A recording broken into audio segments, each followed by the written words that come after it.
Let me ask, because you also, being friends with Dioro and everything like that, it allowed you to do one of your, I guess, opening acts for him. Is that correct? Yeah, I've opened twice for him. Yeah. Yeah. So how was that, bro? Oh man, that was amazing. Shout out D and Eden and everybody for the lob. Honestly, yeah.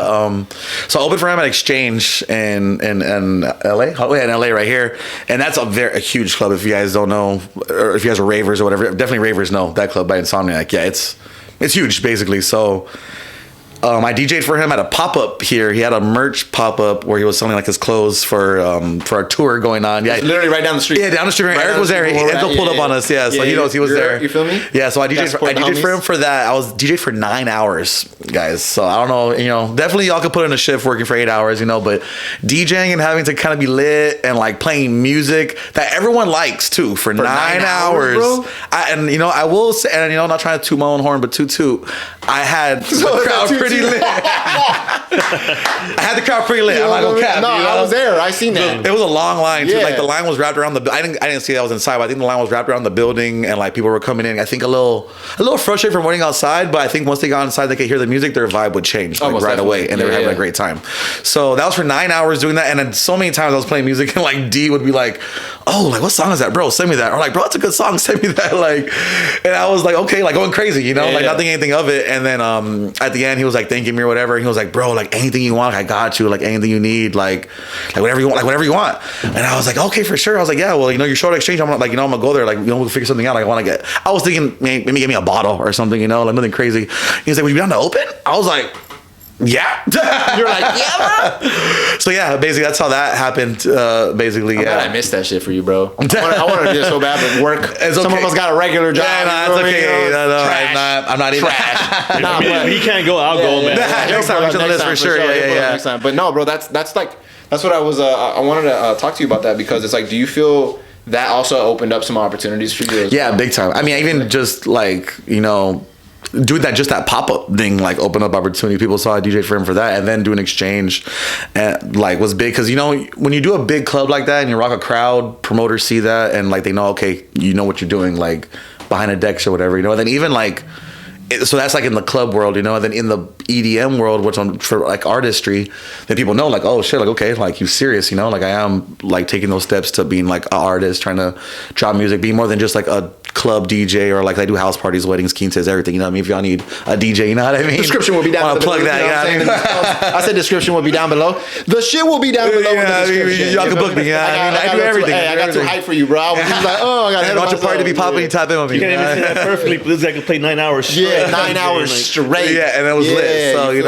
So and obviously I love those gigs. I love all of my clients that I have that book me, continuously. But I'm trying to get past that and be, like DJ like at EDC and like festivals and stuff like that. So definitely that was a big thing. Yeah. So doing Exchange was like huge for me, and then I opened up for him at Time Nightclub as well. For that one, I asked him because they were trying to figure out who to get for opening artists, and a lot of people because he has a lot of friends too. He has a lot of DJs he's cool with in LA, guys, not just me. You know what I mean? So it's a lot of people, and I think they were all booked or just busy or whatever. And then I was just like, hey, like if you need someone, I'm more than down to do it. And he was like, oh yeah, you're down. I was like, yeah, fuck yeah.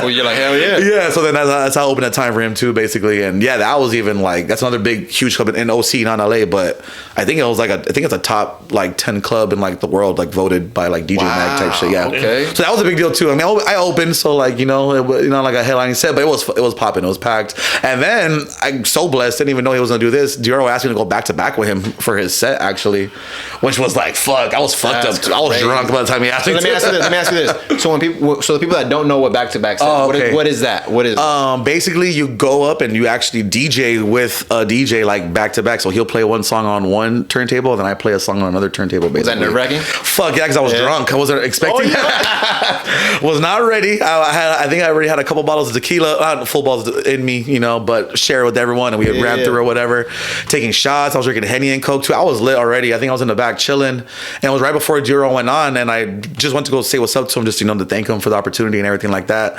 And as I was thanking him, he was like, "Are you ready to go back to back?" And I was like, thrown off. Like, what? Are you You're like, serious? wait a fucking Also, because I minute, mean, bro. to go back to back with Dioro, a legend. Like, I'm not thinking he's a deal. Like, obviously we're like cool and tight and everything. Wasn't expecting that. So when he had to go back to back, I was like, oh, okay. But I thought he was joking. Maybe he was just lit. Like, wasn't serious. And then he went on and started doing his thing. And then Eden came up to me like a little, like maybe like 10 minutes before I actually got called up there to go. He was looking for me. He was like, hey, like, are you good? Like, are you down to go back to back still? I was like, oh, he was for real? He was like, yeah, he's for real about that. And then yeah, so that's what. So I was like, okay, yeah. So I started kind of trying to sober up. I was drinking water. I was like, oh shit, this is for real. And then basically, yeah, like he called me up there, basically, Eden to stand right there. And then Dior looked at me. He was like, hey, it's like, you're good. Are you ready? I was like, oh yeah, as good as I Like, can yeah, be. yeah, Basically, bro, I'm not gonna say no. Yeah. So honestly, I didn't also go back to back. So I usually what DJs do, they'll also have a USB with their music, like either their songs or like, usually if you do something like that, it's a good time to show off your music, I'd say, you know. But I wasn't expecting that, so I didn't have nothing ready. So I didn't have no USB, so I just told him like, hey, like I might have to play your music. He was like, oh, don't trip, I got stuff for that you can play or whatever. I was like, all right, cool.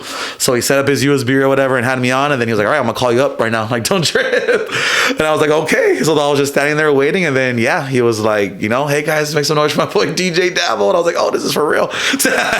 You're like fuck it, like I'm ready to go. Yo, I was ready. Oh, for sure, I could DJ That's anything. still wild to me though. Yeah, Like you was lit and you still said fuck it, but you know what though, bro? I'm ready for anything. Opportunities knock when you least expect not them. gonna say no. You know know what I'm I mean? saying? And I'm not gonna lie, I was scared because also the way he DJs just off of like it's basically with the CDJs is what it's called, and like. For me, I use a computer, so it's a little different. Like all the waves are on there. I could check it if I am off. I could fix it real quick or whatever. Him with the CJs, it's not like that. You have to hear it. So I'm not used to doing that, but I could do it. But because I was lit, I was like, oh man, I really gotta trust like what I know right now, basically. So that was like how that happened, basically. And yeah, it worked out luckily for the best, pretty much.